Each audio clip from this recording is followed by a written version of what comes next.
I'm just going to place this down here in the middle of the table, and I'm not going to say anything until you ask me about it. Is that a do not disturb sign from a hotel? Emma, why do you have a hotel door hanger at a podcast recording? Because it's my new philosophy. Pocket-sized. This little card has saved my sanity this week, and I'm about to tell you how. But first, I need you to guess where I got it.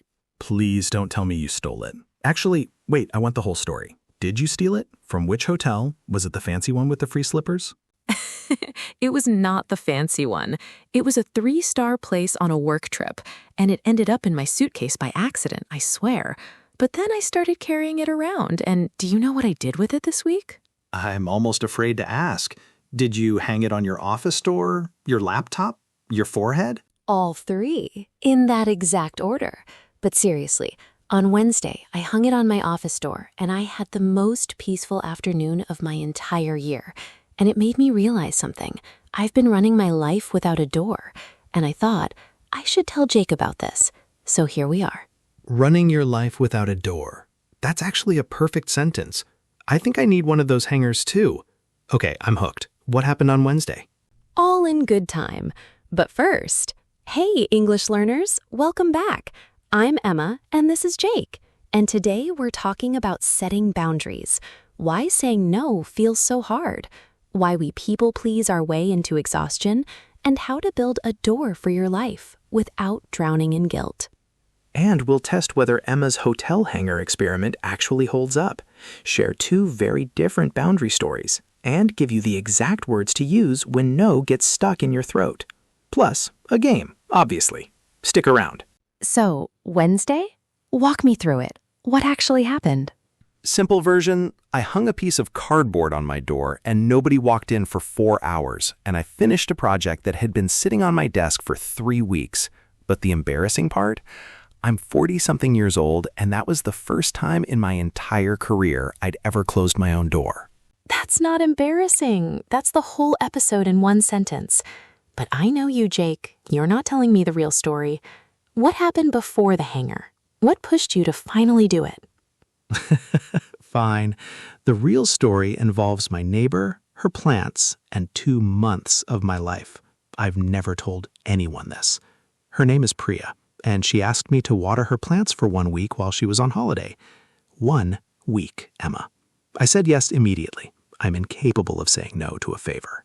A week of watering plants? That's the most innocent favor in the world. What went wrong? What went wrong is that a week became 2 months. She extended her trip, then her sister came to stay, then she needed someone to collect her post. And somehow, I still don't understand the mechanics, I ended up walking her dog every morning at 6, letting her cleaner in through a lockbox, and sending her daily plant reports by text. Daily plant reports. Jake, that's not a favor anymore. That's a part-time job with no salary. So when did you crack? The morning I walked her dog in the rain, at 6 in the morning, in the rain, for a dog that wasn't mine. And I realized I was about to be late for my own dentist appointment. And the whole way there, I was composing angry texts in my head about my neighbor, my kind, lovely neighbor who'd asked me for one small favor. That's when I understood. The problem wasn't her. It was me. Oof. The anger was a clue, wasn't it? So what did you do? How do you even begin to take that back? I wrote her the most awkward message of my life. Hey, I'm so sorry, but I can't keep doing this. I should have said something sooner. That's on me. And then I sat in dread for 2 hours waiting for her reply. And you know what she said? Oh my God, I'm so sorry. I had no idea it was too much. Thank you for telling me. 2 months of resentment, gone in one honest message. Thank you for telling me. That's the sentence people never expect. And I know exactly why you're telling me this story, because mine has the same shape, but darker and with phone calls at 2 in the morning. 2 in the morning? Okay, now I need the whole story. I had a friend, I'll call her Maya, though that's not her name, who treated me as her personal nighttime therapist. Every problem, every breakup, every small crisis, she'd call at 11, midnight, sometimes 2 in the morning, and talk for hours. And I'd lie there, exhausted, listening, because I was terrified that if I ever said, I can't talk, I'd lose her. And how long did that go on? Because I'm guessing it wasn't weeks. 2 years. 2 years of broken sleep because I couldn't say one sentence. Then one night at 1:47 a.m., I remember the exact time, she called about a work drama, and I just snapped. Not dramatically. I said very quietly, "Maya, I can't do this tonight." And she went cold. "Oh, okay, fine." Click. And I spent the whole night convinced I destroyed the friendship. That's the guilt, Emma. The fear that a boundary is a goodbye. What happened next? Did she call back? She didn't call back. I called her the next afternoon, my heart pounding, ready to apologize for having boundaries. And she said something I'll never forget. "I was embarrassed, not angry. I'd been using you as a crutch, and you were right to stop me. Can we still be friends, but like friends with sleep?" And we were. We are. The friendship got better the moment I drew the line. Friends with sleep. I love that. And it's the same shape as my story. The moment of dread, the honest message, and the relationship surviving, even improving. And that's the strange lesson both our stories share. The guilt comes before the relief, every single time. You set the boundary, you feel terrible, and only later do you discover the world didn't end. The guilt is the price of admission. You pay it in advance, before you ever see the reward. And I think that's why most people never set boundaries. They can't get through the guilt phase.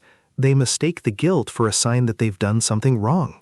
Exactly. And that's where I want to push you, Jake, because I think we might disagree on something. You said you're incapable of saying no to a favor, but I hear people say that proudly, like it's a virtue. "I'm just a giver. I can't help it." Is being a people pleaser really a kindness? Ooh, that's a challenge. I want to say yes, it comes from a good place, but no. Honestly, no. People-pleasing isn't kindness. It's fear wearing a cardigan. Fear wearing a cardigan. I'm writing that down. So what is it actually afraid of? Conflict, disappointment, abandonment. The list is long. But here's what I learned from the dog incident. When you say yes just to please someone, you're not actually giving, you're renting yourself out, and the resentment is the interest you pay. Real giving is when you say yes because you want to, and real kindness sometimes means saying no. And that's the deeper point nobody tells you. Boundaries don't push people away. They make the relationships that survive much better. A friend who knows your limits can relax around you. A friend who doesn't know your limits is always accidentally hurting you. Accidentally hurting you? That's the part people miss. Without boundaries, you're not protecting the relationship. You're quietly poisoning it, and the other person has no idea. The boundary is an act of care, not the opposite of it. But here's where I want to be honest. Setting a boundary feels awful in the moment, and we should say that out loud. It's not fun, it's not empowering, it's terrifying. And it gets easier, but it never gets easy. Agreed. And that's why I'm suspicious of the boundaries are self-love posters. They make it sound like a spa day. Setting a boundary is more like cleaning a wound. It hurts, it's necessary, and you do it because the alternative is worse. Cleaning a wound. That's exactly it. Okay, so where do we even start? Because set boundaries is a beautiful phrase and a terrifying instruction. What does it actually look like in daily life? It looks small, honestly. It's not one dramatic speech. It's 100 tiny moments. I can't take that on right now. That doesn't work for me. I'm not available then. The small ones are where you practice, before the big conversations. And there's one technique that changed everything for me. The broken record. You just repeat your sentence calmly, no matter what they say. "I can't take that on right now." "But why?" "I just can't take it on right now." "But it's important." "I hear you, and I can't take it on right now."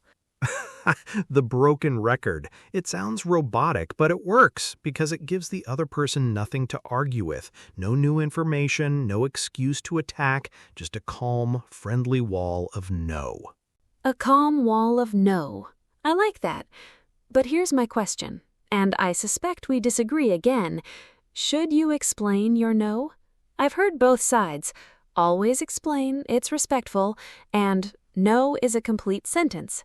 I used to be team explain everything, but I've learned that explanations can become negotiations. The more reasons you give, the more reasons people try to argue with. My rule now, explain when you want to, not because you owe it. And that's the line. You can explain, but you don't have to justify. There's a difference. An explanation shares your world. A justification asks for permission to have one. An explanation shares your world. A justification asks for permission to have one. That's going on the wall. Okay, let's test all of this, because I have a game and it's called Boundary or Wall. I describe a situation and you tell me, is this a healthy boundary or is it a wall that's going to hurt someone? I love this game. Give me the first one. Scenario 1. A woman tells her parents she won't discuss her love life at family dinners anymore. She says it once, calmly, and changes the subject when they bring it up. Boundary or wall? Boundary, a beautiful one. She's not cutting them off. She's deciding what's on the table. The relationship continues with one subject off limits. That's the definition of a boundary, actually. Not, I won't see you, but I'll see you. Here's the map. The map. I like that. Scenario 2. A man stops answering his mother's calls entirely, without a word, because she asks too many questions. Boundary or wall? Wall. There's no conversation, no explanation, no chance to change. A boundary says, here's the line. A wall says, there's no door. One is communication. The other is abandonment. And scenario 3, the sneaky one. A friend says yes to everything for months, smiling, and then one day explodes at everyone, listing every favor she's ever done. Boundary or wall? That's the ambush, isn't it? That's not a boundary at all. That's a dam breaking. Boundaries are supposed to come before the flood, not after it. If you don't set them early, they set themselves badly, all at once, with collateral damage. Boundaries set themselves badly if you don't do it first. That's the real lesson of the game. And honestly, it applies to language learning too, which is where I want to take this next, because our learners are fighting a boundary battle every single day. Oh, absolutely. I was waiting for this. Every time you speak English with a native speaker, you're negotiating a boundary.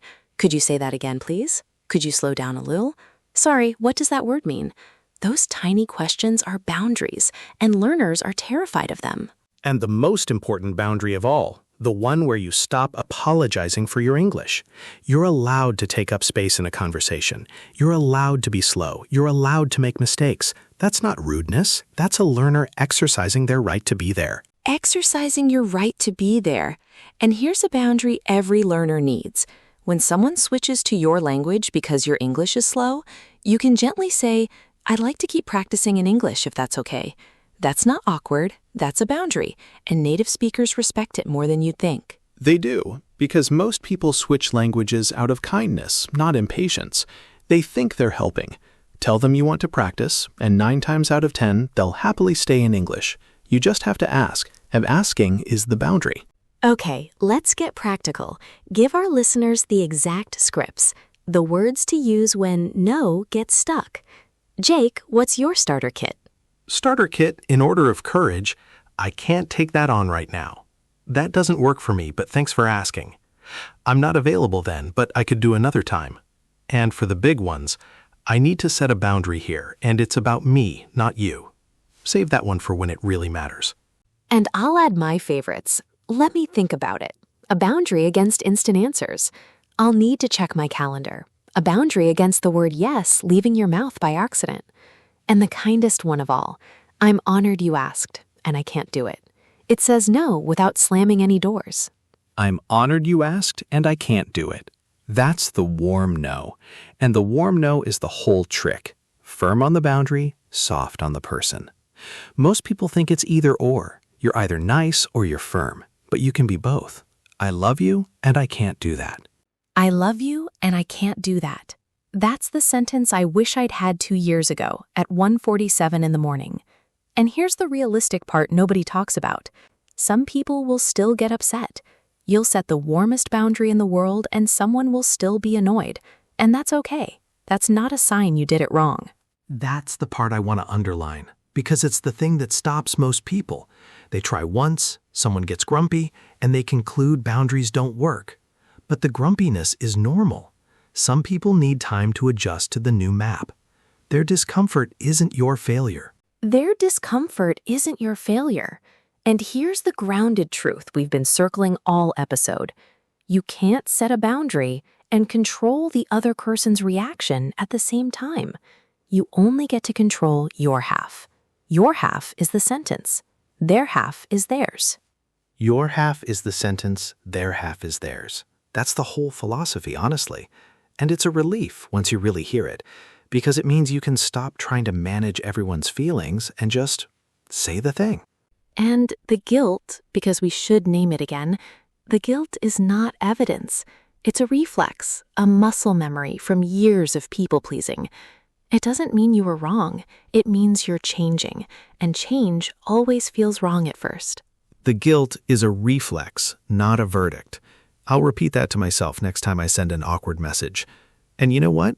I want one of those hangers now, except for my phone. I need a do not disturb sign for my phone even more than for my door. A do not disturb sign for your phone. That's a product I'd buy immediately. We can design it in the next episode.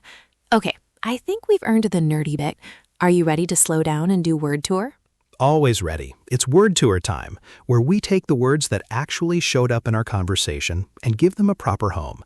Emma, you start us off. Word 1, to set boundaries. It means to clearly establish your limits in a relationship or situation, what you will and won't accept. Example, I finally set boundaries with my coworker, and we get along much better now. And my example, she set boundaries with her family. They still love her, they just respect her time now. Notice it's plural, boundaries, because it's not one big rule, it's a collection of small ones. Word 2, from me, to put your foot down. To put your foot down, to be firm and refuse to change your decision, especially after being pushed.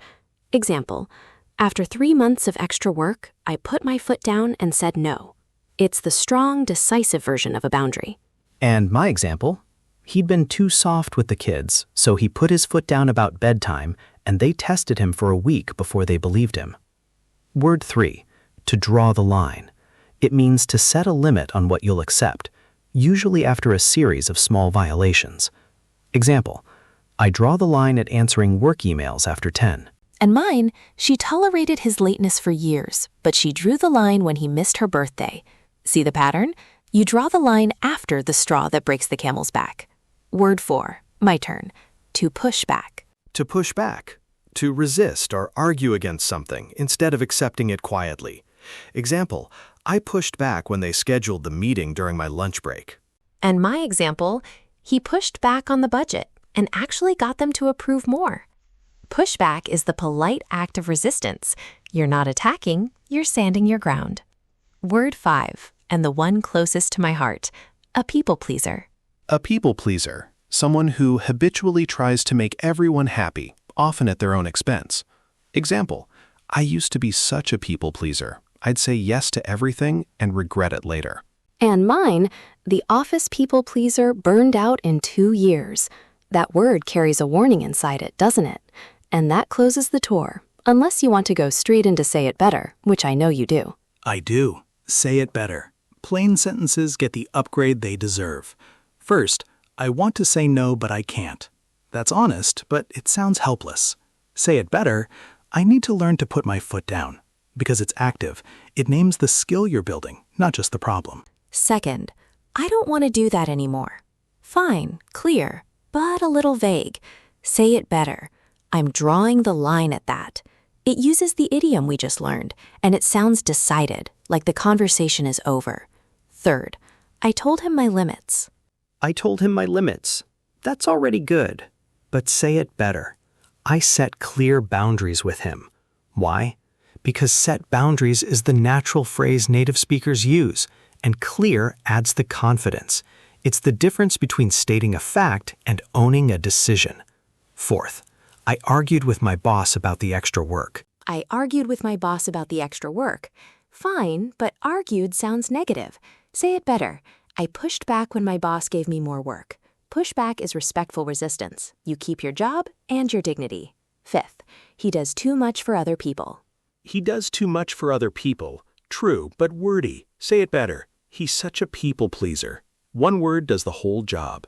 It's precise, idiomatic, and exactly how a native speaker would say it. 5 sentences, 5 upgrades. 0 guilt. That's how you set boundaries in English too. You upgrade your sentences one at a time. 0 guilt. Unless you're a people pleaser, in which case there's always guilt. But you're right. Every upgrade is a tiny boundary. Okay, time to close. And we promised each other we'd say what we're taking with us. I'll go first this time. Go on. What are you taking from today? I'm taking your half is the sentence, their half is theirs, because that's the thing I keep getting wrong. I try to control the other person's reaction, and then I freeze. And I'm taking the hanger. It's going on my office door for real this week. And maybe I'll design that phone version we joked about. Do it. I'll buy the first one. I'm taking the guilt is a reflex, not a verdict. And I'm taking a lesson from Priya's dog. The next time a favor starts growing legs, I say something on day 3, not day 60. And hey, if this episode helped you, or you know someone who needs permission to say no, share it with them. And if you want more conversations like this, you know where the subscribe button is. It's one boundary we're happy to let you cross. The subscribe button, the one boundary we want you to cross. But seriously, to everyone listening, your no is not a rejection of the person. It's a protection of the relationship. Say it kindly, say it clearly, and say it early. And remember, you are allowed to close your door. You are allowed to put the hanger up. You are allowed to say, I can't do that, without a 30-minute explanation. The people who love you will adjust. The people who won't, they were never going to respect your boundaries anyway. Better to know now. The people who love you will adjust. That's the last line I'm taking home. And the people who matter will always prefer the honest you with a door over the exhaustic you with none. And if you need permission to start, hang an imaginary do not disturb sign on your week. Start small. 1 no tomorrow. Just 1. That's all it takes to begin. 1 no tomorrow.